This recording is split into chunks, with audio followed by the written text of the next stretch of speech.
नमस्कार भव्यश्री न्यूज से मैं नुपुर। ऐसा क्या है बॉलीवुड में कि बहुत सारे कलाकारों को आप देखेंगे तो अपने घर की जो फीमेल मेंबर होते हैं, वो बेटी लड़की हो उनकी, पत्नी हो उनकी, या फिर बहन हो उनकी, अदर एबीसी ले लीजिए, लेकिन हमारा मैटर मेल और फीमेल पे है। तो ऐसा क्या है बॉलीवुड में कि लोग चाहते हैं हमारे घर की बेटियां इसमें नहीं जाए। बहुत लोगों का, हम और भट्ट परिवार की या अन्य लोगों की बात नहीं कर रहे हैं। हम आज आपसे बात करेंगे ही मैन, यानी धर्मेंद्र जी को ही मैन ही कहा गया है और सारे लोग उनको दूर तलक जानते, एक परिचय के मोहताज नहीं धर्मेंद्र कि उनका परिचय मुझे आपको देना पड़ेगा। इतने सारे सुपरहिट फिल्म देने वाले धर्मेंद्र, जिन्होंने 2 शादी की है। एक शादी पहले वाली थी जिससे सन्नी देओल और बॉबी देओल की बात हम कर रहे हैं। दूसरी शादी जब किए हैं वो उससे भी आप परिचित ही हैं, जो स्वप्न सुंदरी उसको कहिए या ड्रीम गर्ल कहिए, वो हेमा मालिनी की बात। तो हेमा मालिनी से जब वो शादी किए थे, चूंकि उनका एक गाना बहुत फेमस हुआ था, तेरा पीछा ना छोड़ूंगा मैं सोनिए, भेज दे चाहे जेल में, और ये गाना गा करके पटा लिया गया। यानी पटाना कहेंगे, एक दूसरे को दिल को भाना कहेंगे। ये नहीं है कि धर्मेंद्र ने जबरदस्ती की। ये कहते हैं दिल लगे दीवार से तो हूर क्या या परी क्या चीज है, लेकिन ये तो परी ही थी। परी से अगर दिल लगे तो इंसान कहाँ जाएगा। लेकिन हम बात वहां पे नहीं कर रहे हैं। कहते हैं कथनी और करनी में ये भटकाव क्यों, कथनी और करनी में अंतर क्यों। कहते हैं जो अपने लिए कहते हैं, अगर कोई लोग स्मोकिंग करते हैं तो खुद करते हैं, दूसरे को कहेंगे ये गलत चीज है। खुद आप अशब्द का इस्तेमाल करते हैं और दूसरे को कहेंगे ये चीज गलत है।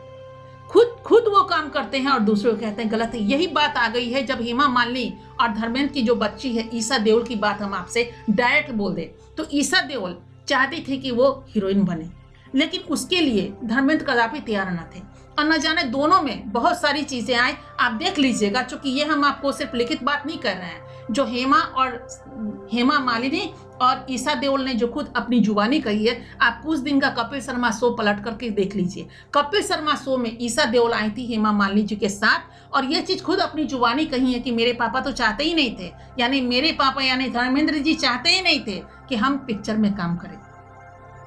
और जब पहली फिल्म वो की थी ना ईशा देओल, तो वो पता भी नहीं था धर्मेंद्र को कि वो शूटिंग कर रही है या किसी फिल्म में जा रही है। और उसके बाद जब फिल्म आ चुका तो उनकी पिक्चर को धर्मेंद्र ने देखा भी नहीं। हाँ, उनको पता जरूर चला कि हमारी बेटी पिक्चर में कदम रखती है, लेकिन क्या इसके पीछे कारण क्या है। उन्होंने तो कभी सनी देओल को मना नहीं किया, क्योंकि बेताब पिक्चर जो थी सनी देओल की वो धर्मेंद्र ने बनाया था। तो अपने बेटे को ऐसे लोग, ऐसे जो तकियानुसी विचारधारा के लोग होते हैं, क्योंकि बॉलीवुड के अंदर क्या क्या चीज नहीं है वो आज दिखाई पड़ रहा है।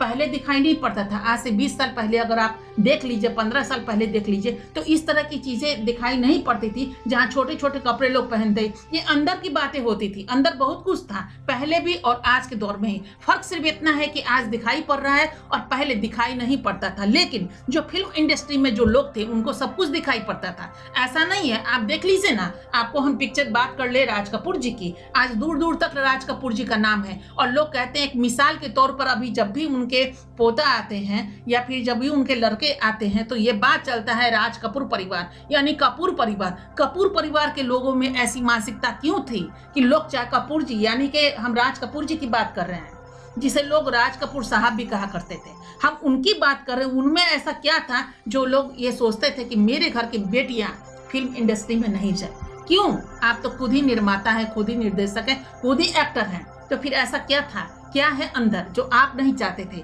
ये रत्न को किसने तोड़ा?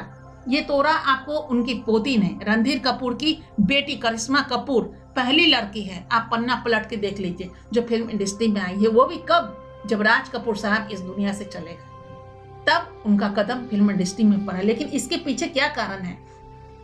आप राज कपूर की टोटल पिक्चरों को देख लीजिए, कोई ऐसी पिक्चर आपको नहीं मिलेगी। भले ही उन्होंने शोहरत कमाया, नाम कमाया, लोग कहते हैं एक मिसाल के तौर पे कि राज कपूर ने ये दिया वो दिया, लेकिन अगर महिलाओं को नंगता में प्रवेश अगर कराया तो उसका पहला नाम तो राज कपूर साहब कहीं आएगा, साहब कहीं आएगा, जिन्होंने महिलाओं को नंगा किया। आप देख लीजिए, कहने को हम बोल रहे हैं, उनके परिवार अगर सुने तो दुखी जरूर होंगे, या उनके फैंस सुनेंगे तो दुखी होगा, लेकिन हमारी ये सच बातों को कभी आप गौर जरूर कीजिएगा। आप टोटल चीज देख लीजिए। राम तेरी गंगा मैली पिक्चर उन्होंने ही बनाया था, उसमें देख लीजिए कि एक नई तारिका को उन्होंने आगे किया था। उनके कपड़े को देख लीजिए कि उनका कुछ कपड़े आपको ऐसे नजर आएंगे जिसकी कोई जरूरत नहीं थी। आप वही प्रेम रोग की बात कर लीजिए। प्रेम रोग इतना सुपर डुपर हिट पिक्चर था उसकी बात कर लीजिए, उसके पहले सत्यम शिवम सुंदरम की बात कर लीजिए, या उसके पहले भी हम पुरानी उस पिक्चर का भी बात करते जो ब्लैक एंड व्हाइट पिक्चर भी थे, वहां से लेकर के आप वो श्री 420 क्यों नहीं था,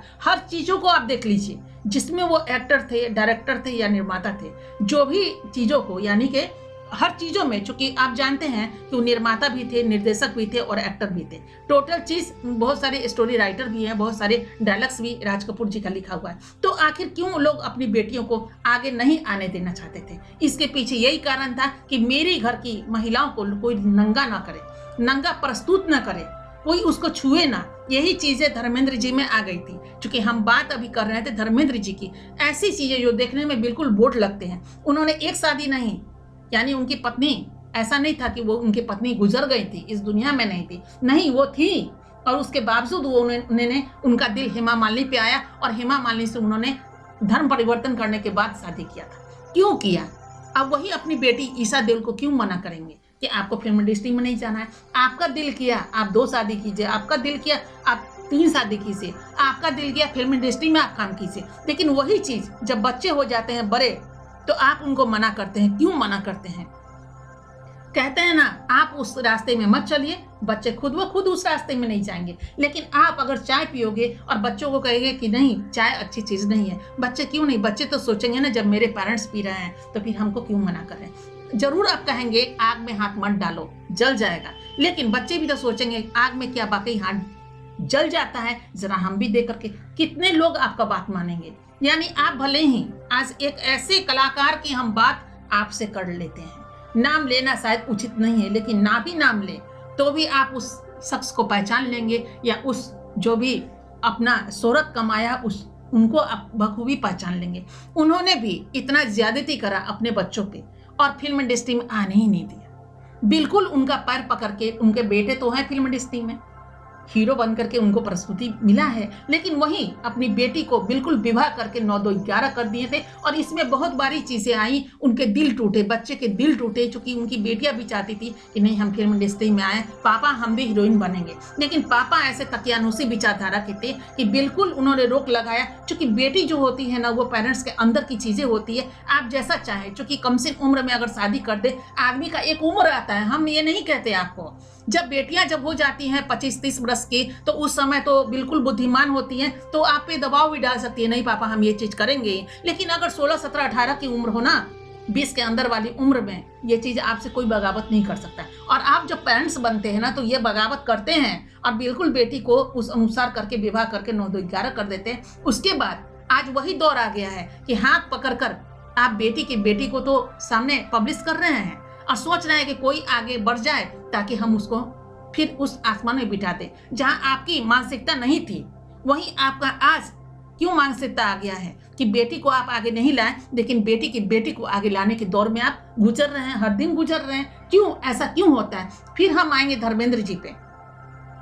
तो आज आप देख लीजिएगा कपिल शर्मा शो का वो डायलॉग जो हेमा मालिनी ने खुद अपनी जुबानी और ईशा देओल ने खुद अपनी जुबानी की, और धर्मेंद्र बिल्कुल नहीं। तो ऐसा चीज होता है कि लोग नहीं चाहते हैं। आज भी ये तकियानुसी वातावरण नहीं रहना चाहिए, मानसिकता नहीं रहना चाहिए। जहां आप चलिए वहीं पे अपने परिवारों को भी ले जाइए और वैसे ही मानसिकता बनाए रखिए तो ज्यादा बेहतर है। लेकिन ये 2 मानसिकता वाले लोग जिनको आप रातों रात आसमान में बिठाते हैं, क्यों बिठाते हैं? कहना तो मुझसे यही है कि आप ही बिठाने वाले हैं ऐसे लोगों को जो कहते हैं ना, मुंह में राम और बगल में छुरी। यही तो चीजें हैं। चूंकि हाथी के 4 दांत होते हैं, 2 दांत दिखाने वाले और 2 दांत अंदर छुपाने वाले, यानी कि खाने वाले। उसी से भावनाओं को खाते हैं ये लोग।